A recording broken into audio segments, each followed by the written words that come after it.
Assalamualaikum warahmatullahi wabarakatuh.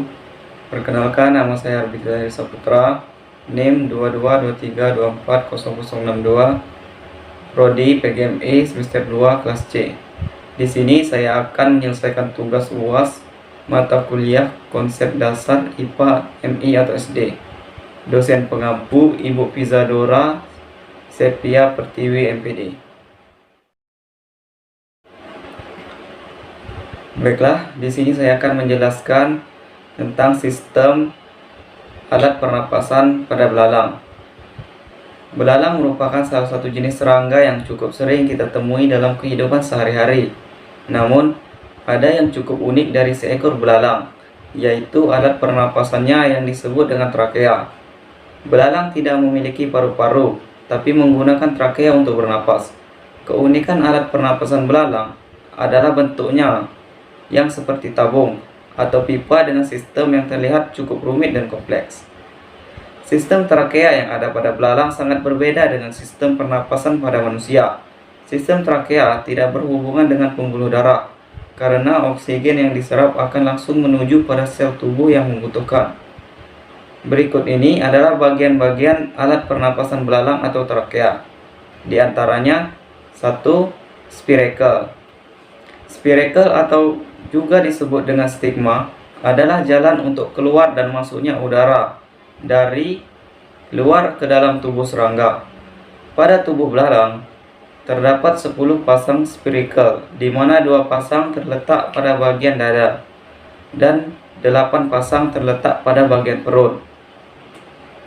Spiracle akan terbuka saat belalang sedang terbang dan menutup saat serangga beristirahat.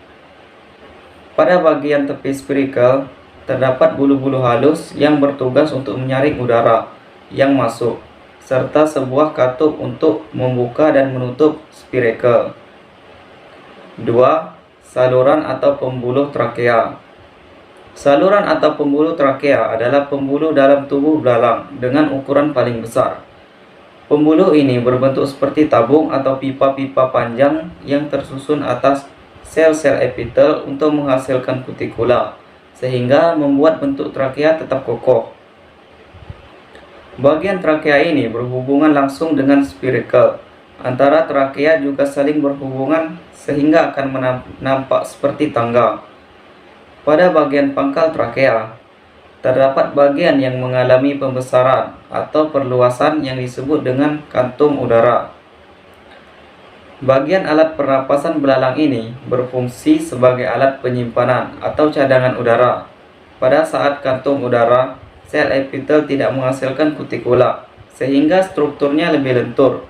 Hal ini berfungsi untuk mempermudah proses penyimpanan udara. 3. Trakeolus.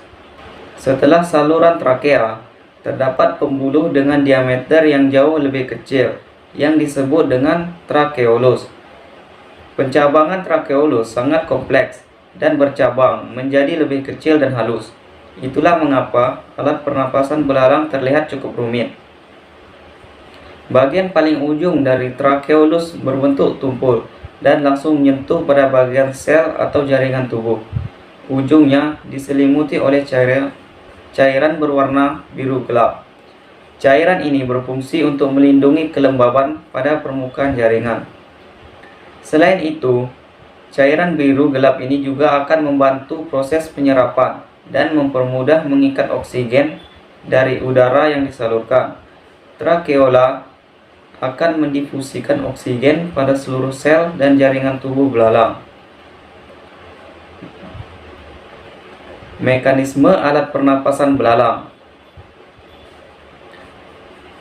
Jika kalian melihat penampang alat pernapasan belalang, maka akan nampak seperti tabung atau pipa-pipa yang berhubungan satu sama lain. Alat pernapasan ini cukup unik dan kompleks. Namun, mekanismenya pernapasan sebenarnya cukup mudah. Mekanisme alat pernapasan pada belalang ini diatur oleh otot yang terdapat pada bagian abdomen atau perut. Berikut ini adalah tahapan pernapasan belalang, yaitu 1. Udara masuk. Otot perut membantu memompa udara masuk dan keluar tubuh melalui spiracle. Saat otot perut mengendur, katup udara terbuka sehingga udara bisa masuk ke dalam saluran trakea. Begitu pula sebaliknya. Udara yang masuk akan disaring oleh bulu halus di tepi spirakel.